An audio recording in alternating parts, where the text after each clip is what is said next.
Hello everyone, कैसे हैं आप सभी। मैं पुष्पन शर्मा आप सभी का सारथी एकेडमी में स्वागत करता हूं। तो प्यारे प्यारे बच्चों, आप सभी बहुत अच्छे होंगे। क्योंकि आज हम पढ़ेंगे प्यारे प्यारे बच्चों डाटा हैंडलिंग। यानी आप आगे चलकर अगर कोई बड़ी कंपनी बनाते हैं तो उस कंपनी के जो डाटा होगा, जो उस कंपनी का मंथली एक्सपेंडिचर या मंथली अर्निंग होगी, उसको आप कैसे ऑर्गेनाइज करेंगे, ये सारी चीजें सिखाएगा आपको ये चैप्टर। अगर आप एक क्लास में हैं तो क्लास में कितने स्टूडेंट का ग्रेड 1, ग्रेड 2 और ग्रेड 3 आया, इस सबको ऑर्गेनाइज किससे किया जाता है, डाटा हैंडलिंग। तो ये चैप्टर बहुत बड़ा है क्योंकि ये आपको एक बहुत बड़े समुद्र को एक छोटी सी टेबल में समेटने की क्षमता रखता है। इसीलिए इस चैप्टर को बोला जाता है डाटा हैंडलिंग। यानी डाटा को क्या किया जाएगा, हैंडल किया जाएगा। मेरे प्यारे प्यारे गोलू, तो चलिए शुरू करते हैं। क्योंकि बहुत सारी टर्मोलॉजी सीखनी है इस चैप्टर के लिए। जानना है क्या होती है फ्रीक्वेंसी, क्या होता है जैसे आप डाटा डाटा चीखने लग रहे हैं सर, ये डाटा क्या होता है, रॉ डाटा क्या होता है, उसे ऑर्गेनाइज कैसे करते हैं और क्या क्या ऑर्गेनाइज करने के तरीके हैं, ये सारी चीजें सीखेंगे प्यारे बच्चों इस सेशन में। तो स्टार्ट करते हैं। सबसे पहली बात, what is data and information. आप बड़े आराम से इस बात को समझिए कि क्या होता है डाटा और क्या होती है information. Data is the collection of numbers gathered to give information to know more about data and information. Data एक नंबर होता है जो उस डाटा के बारे में आपको बहुत सारी इंफॉर्मेशन क्या करता है, प्रोवाइड कराता है। अगर आपको इंफॉर्मेशन प्रोवाइड हो रही है तो वो किसके थ्रू हो रही है सर, एक डाटा के थ्रू हो रही है, जिसे आप अभी समझ पाएंगे। And what is frequency, frequency is the number of times a particular value occurs in data. For example, मैंने अगर 10 स्टूडेंट लिए Golu, if I take 10 students और मैंने कहा इनमें से किसी पहले का ए, दूसरे का सी, फिर बी, फिर ए, फिर सी, फिर बी, फिर सी, फिर ए, फिर ए, कितने हुए, 3, 3 9 and 3 9, 3 and 3 6 and 3 9 and again see. ये अगर किसी के ग्रेड आते हैं, ए बी और सी ग्रेड आते हैं, तो ये जो वैल्यू मुझे मिली है इसको बोलते हैं हम data, that is known as data. अब ये डाटा क्या है, एक इंफॉर्मेशन है रिगार्डिंग व्हाट, रिगार्डिंग 10 स्टूडेंट्स। अब इसको हम क्या करते हैं, इसको हम एक टैली में लगाते हैं, इसको एक हम टेबल में ऑर्गेनाइज करते हैं। जैसे ग्रेड ए वाले कितने स्टूडेंट है, 1 2 3 4, there are 4 student who got grade A. Grade B वाले कितने हैं sir, there are 1 2 only 2 student who got B. तो सी वाले कितने हैं सर, सी वाले 1 2 3 4, there are also 4 student who got grade C. Yes और नो। इस नंबर को जो 1 2 3 4 बार आया है, इस नंबर को कहते हैं फ्रीक्वेंसी। के कोई पर्टिकुलर नंबर उस रॉ डाटा में कितनी बार रिपीट हुआ है, the repetition is known as frequency. आप समझ लो किसी डाटा में अगर रिपीटेशन 2 बार हुआ, आप मामा के घर 2 बार गए, दैट इज फ्रीक्वेंसी, कि मामा के घर 2 बार गए, या मामा 2 बार घर आए, तो ये भी क्या है, फ्रीक्वेंसी, क्योंकि मामा 2 बार घर आए। किसी चीज का रिपीट होना, that is known as frequency. Okay okay, आगे बढ़ते हैं। तो what is organization of data, अभी अभी हमने ऑर्गेनाइज किया था एबीसी ग्रेड को ऑर्गेनाइज किया था, that is known as organization. लिखा भी हुआ है, raw data is difficult to read. Yes, ABC इतने 10 बच्चों के ग्रेड थे, 10 के नहीं हो रहे, हम तो 360 दिनों का डाटा बनाना चाह रहे हैं, तो उसे ऑर्गेनाइज कैसे करेंगे। Raw data is difficult to read, so we have to organize it in such a way so we can use it in need, जिससे कि हम उसे अपनी नीड के अकॉर्डिंग यूज कर सके। Data can be organize in tabular form, बहुत important बात है प्यारे बच्चों। डाटा को कौन सी फॉर्म में, टेबुलर फॉर्म में क्या किया जाता है, ऑर्गेनाइज किया जाता है टेबुलर फॉर्म में। Data is represented in a tabular form using frequency distribution and tally marks. अब दो नए वर्ड है, फ्रीक्वेंसी तो हमें पता है, नया वर्ड है टेलीमार्क्स। सर ये क्या होता है, चलो आगे जानते हैं टेलीमार्क्स को। तो फ्रीक्वेंसी हमें पता है, frequency tells the number of times the particular observation is happened, कितनी बार रिपीट हुई थी, that is known as frequency. Frequency को लिखा जाता है टेलीमार्क्स के थ्रू। कैसे, tally marks are used to show the frequency of data. Tally marks are represented as, अगर एक है तो एक डंडा बना दो, दैट इज टेली। 2 है तो 2 डंडे बना दो, दैट इज टैली। 3 है तो 3 डंडे बना दो, दैट इज टैली। तो सर 4 है तो 4 डंडे बना दो।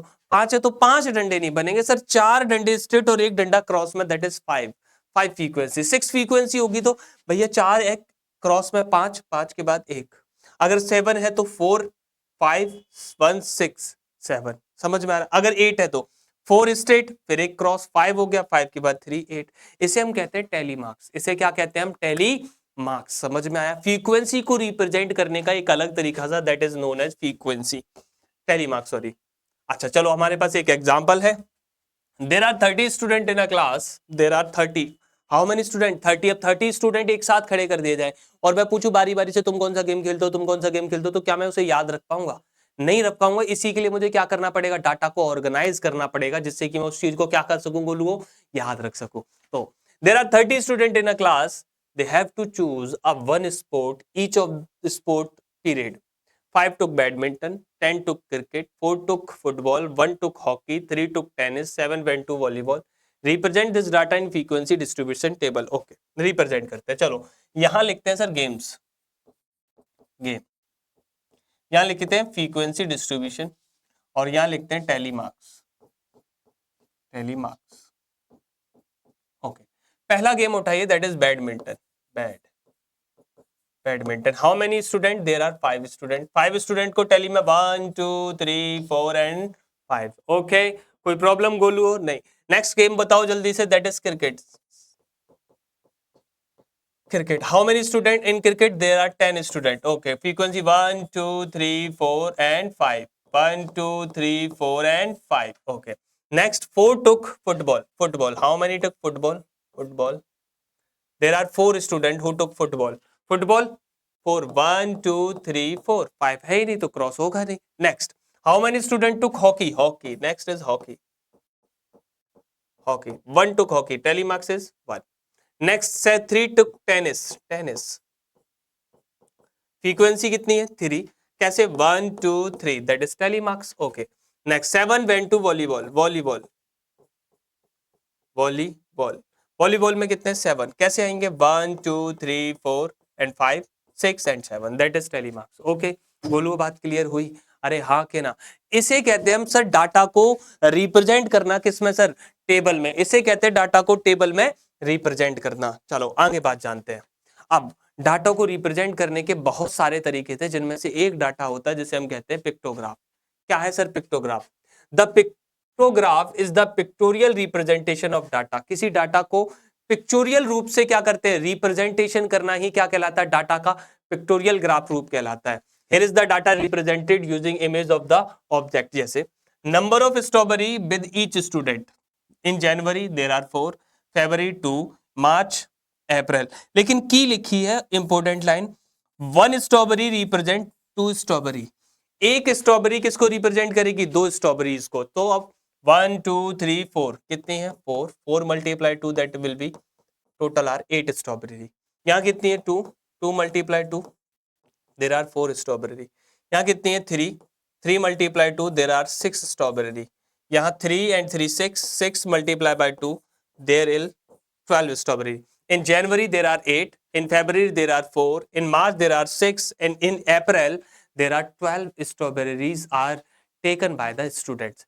तो पिक्टोरियल ग्राफ में किसी एक फोटो से कई सारे लोगों को रिप्रेजेंट कर दिया जाता है। फॉर एग्जाम्पल, अगर मैं एक गोलू बनाऊं और मैं कहूं 1 Golu represent 10 boys, 1 Golu represent 10 boys, तो बताओ प्यारे प्यारे गोलू, ये 2 गोलू मिलकर कितने बॉयज को रिप्रेजेंट करेंगे? सर ये 10 बॉयज है, ये 10 बॉयज है, टोटल मिलाकर कितने बॉयज है sir? There are 20 boys. Okay, that is known as pictorial graph. समझ में आई बात? अरे हाँ के ना? किसी डाटा को पिक्चर के थ्रू रिप्रेजेंट कर देना। नेक्स्ट एग्जाम्पल है हमारे लिए। ओके, तो एग्जाम्पल है, आप एग्जाम्पल देख पा रहे हैं? इसको थोड़ा सा छोटा कर लेते हैं। हमारी टेबल गायब हो गई है यहां से यार। चलो कोई बात नहीं है, टेबल की हमें जरूरत भी नहीं है। अब एक बात बताओ, सॉल्यूशन करते हैं। There are number of cars parked in a parking lot of every day in given in the pictograph. One car represent 5 cars. 5 cars. There are Monday 1 2 3 4. That means 4 multiplied by 5. 4 5 the 20 car on Monday. 1 2 3 4 5 6 7 8. There are 8 multiplied by 5. 8 5 the 40.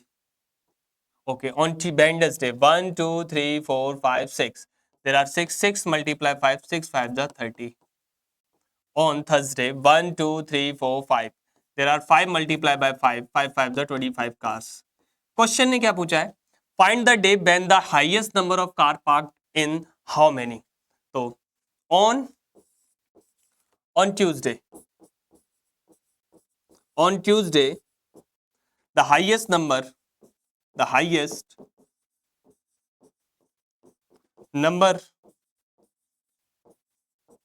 of car are parked and is 40 and is 40. कितने हैं वो? 40 हैं। समझ में आया प्यारे प्यारे Golu? Yes और नो? ओके, चलो आगे बढ़ते हैं। नेक्स्ट, अगला रिप्रेजेंटेशन होता है जिसको हम कहते हैं बार ग्राफ। बार ग्राफ बहुत बड़े डाटा को रिप्रेजेंट करने के लिए यूज होता है। जैसे आप देख भी पा रहे हैं, जनवरी टू दिसंबर एक बहुत बड़ा ग्राफ होगा पूरी ईयर का, जिसको हमने रिप्रेजेंट किया है बार ग्राफ के थ्रू। तो हमने क्या है, the graphical representation of data using bar of information width drawn vertically or horizontally with the different length of is called a bar graph and bar graph.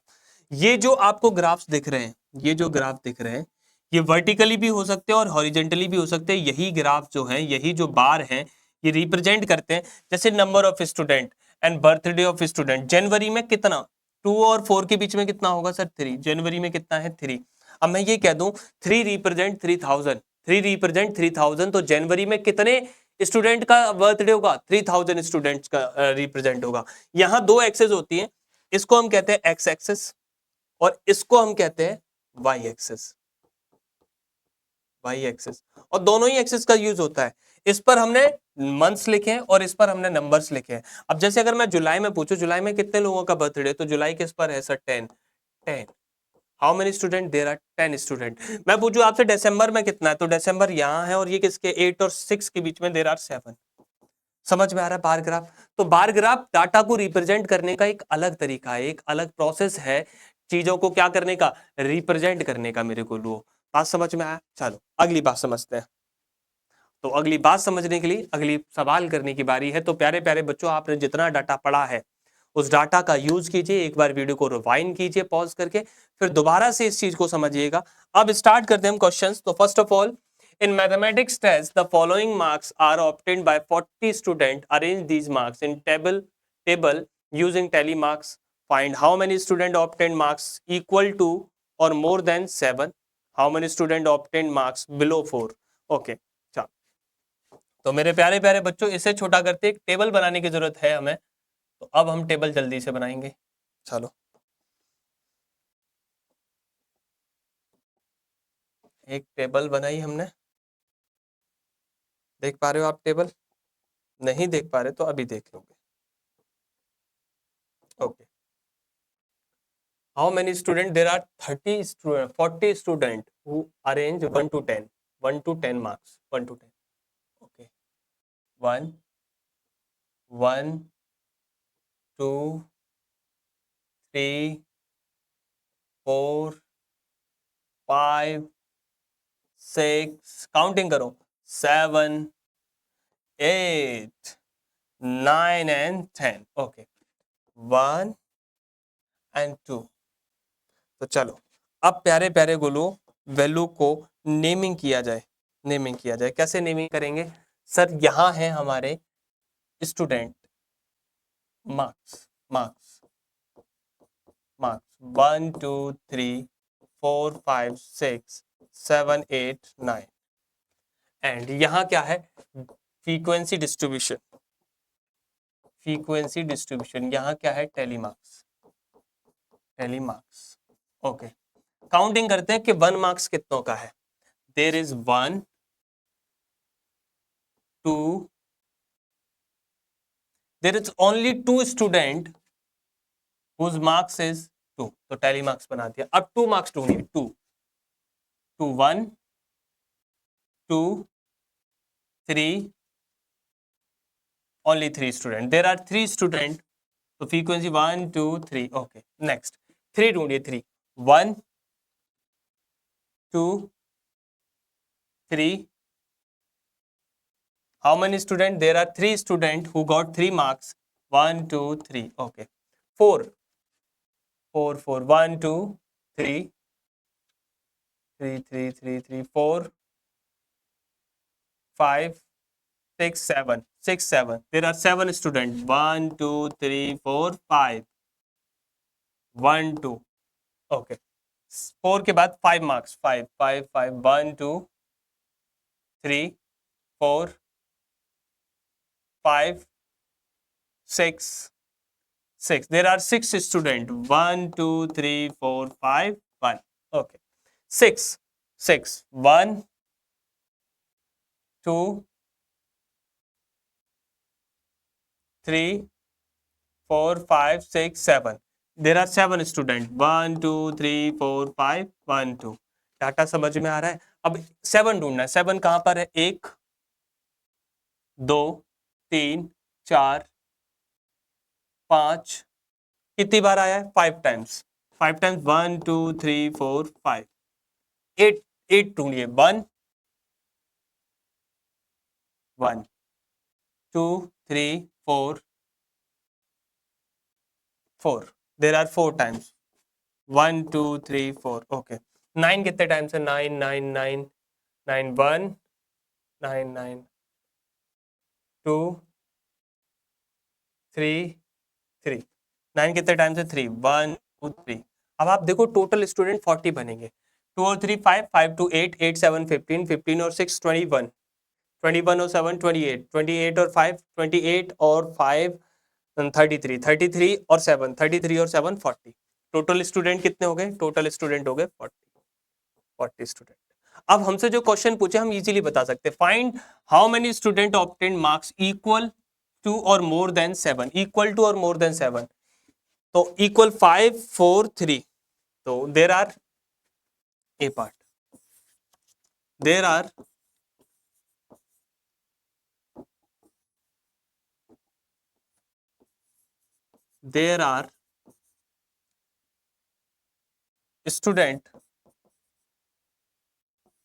student who got 7 marks, that will be 5, 8 marks, that will be 4, 9 marks, that will be 3. Then total student 5 plus 4 plus 3, that will be 5 4 9 9 or 3 12. There are 12 students who got 7 or more than 7 marks in this test. How many students obtained marks below 4? Below 4 4 से कम 3 3 6 or 6 or 2 8. There are 8 students, only 8 students. Okay, clear है? हमने table के through इन दोनों क्वेश्चनों के answer बड़ी सेकंडों में दे दिए, जबकि अगर मैं यहां काउंटिंग कर रहा होता तो कब तक निकाल रहा होता answer. Okay next, the following choice of sweets of 30 student in class 6। Laddu, barfi, laddu, jalebi, laddu, rasgulla, इतने सारे 30 स्टूडेंट है। तो चलो भाई, arrange the sweet in table using tally marks. Which sweet is preferred by the most of student. Okay, तो that is sweet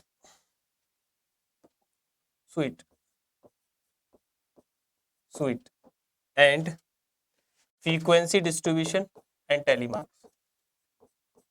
marks। तो पहला क्या है सर हमारे पास? Laddu.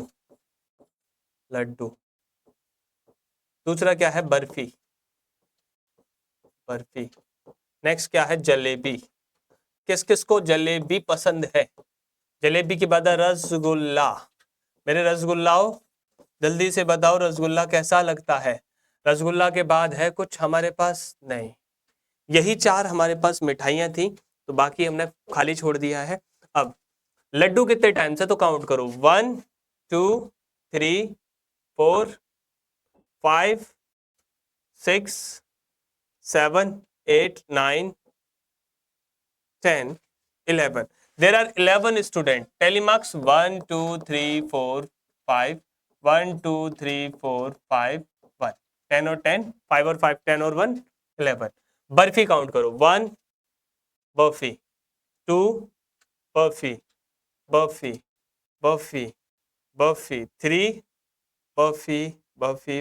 Barfi. There are 3 students who got barfi. Okay next, barfi के बाद jalebi 1 2 3 4 5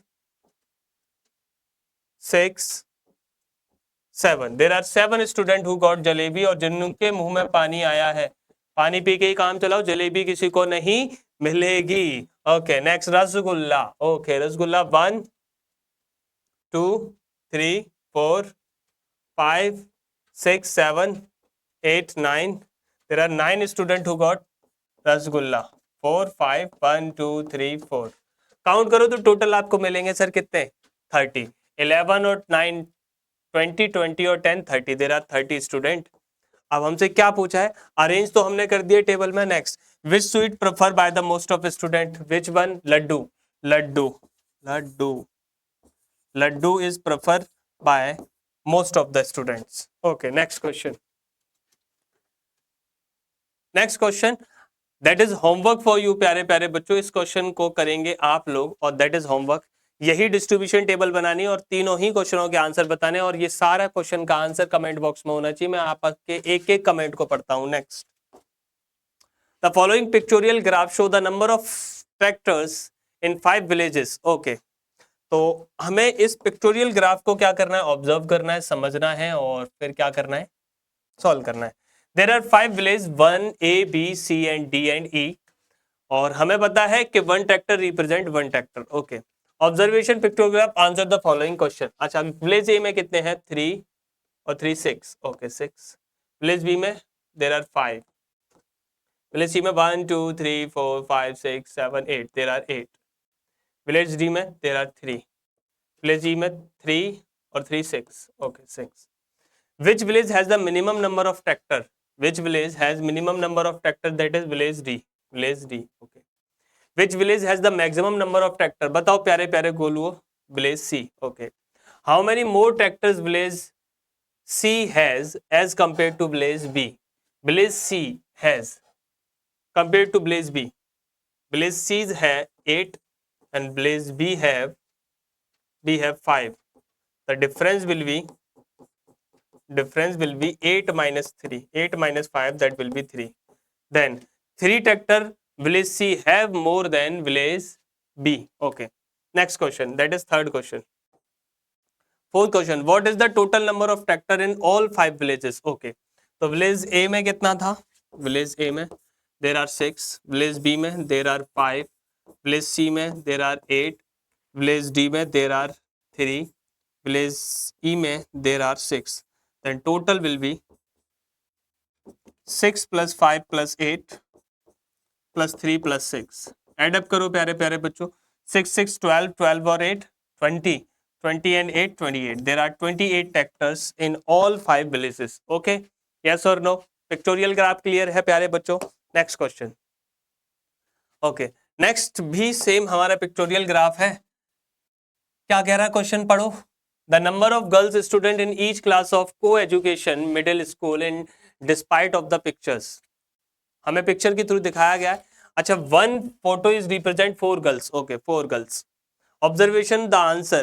Which class has the minimum number of girls in student? Okay, each class निकालते हैं. There are 1 2 3 4 5 6. 6 pictures यानी 6 multiply by 4. 6 multiply by 4. 6 4 are 24. There are 24 girls. 1 2 3 4 5. Okay, 5. That is 5 multiplied by 4. 5 4 ja 20. Okay, next 1 2 3 4 5. अच्छा, there is the half girl. That is the half picture. Half picture represent 2 girls. Full picture represent 4 girls. Then half picture represent 2 girls. Half picture represent 2 girls. There will be 6 multiply 4. 6 4 ja 20. And there is 4 full picture यानी 4 multiply 4. And 1 half picture, that will be 2. 4 4 16 and 2 18. There are 18 girls. 1 2 3 4 5. 1 2 3 4 5. Okay, 5. That will be 4 multiply 5 5. 4 5 is 20. Okay, next 1 2 3 full 1 half. 4 multiply by 3 and plus 2. That will be 14. Okay, next 1 2 full plus 2. There will be 10. Next, full 4 pictures. 4 multiplied by 4. 4 4 is 16. That is 3 full pictures. 3 4 is 12. There are 1 full, यानी 4, 1 half, that will be 2, that will be 6. यानी full picture. आप बताओ, अगर एक Golu 10 boys को represent कर रहा है तो आधा गोलू किसको रिप्रेजेंट करेगा? 5 बॉयज को. ये याद रखना है आपको. एक पूरा गोलू अगर 10 को रिप्रेजेंट कर रहा है तो आधा गोलू किसको रिप्रेजेंट करेगा? 5 को। क्या पूछ रहा है? Which class has the minimum number of girls? Minimum number of girls कहाँ है? Minimum there will be 6। Class 8, class 8, class 8 has minimum number of girls. There are only 6 girls. Is the number of girls in class 6 less than the number of class 5? Class 6 and class 5, class 6 है less than number of girls in class 5. class 5 में कितना है प्यारे बच्चों? 5 में है 10 and 6 में है 16. No, no. class 6 has more girls, more than girls than class 5 है. How many girls there are in class 7th? Class 7th, class 7th में कितने हैं? There are 12 girls. There are 12 girls. Okay? समझ में आ गया प्यारे बच्चों पिक्टोरियल ग्राफ? तो आपको अब यहाँ पर नई बात क्या पता पड़ी है? फुल पिक्चर अगर 10 है तो हाफ पिक्चर जस्ट उसकी हाफ होगी। Next, that is homework for you प्यारे प्यारे गोलू। सेम क्वेश्चन है, आप ही को करके लेके आना है। ये आपको बताया the sale of electric bulb in different days of week is shown below. Next, अगला भी सेम क्वेश्चन है, आप ही को करना है प्यारे बच्चों। Both the two question is homework for you. आप सारे ही क्वेश्चनों के आंसर करके मुझे कमेंट बॉक्स में देंगे और इस वीडियो को रिवाइंड करके एक बार फुल चेक करेंगे। थैंक यू सो मच प्यारे प्यारे बच्चों, आपसे मिलेंगे अगले सेशन में। आप पढ़ते रहें, खुश रहें। बहुत बहुत शुक्रिया, धन्यवाद।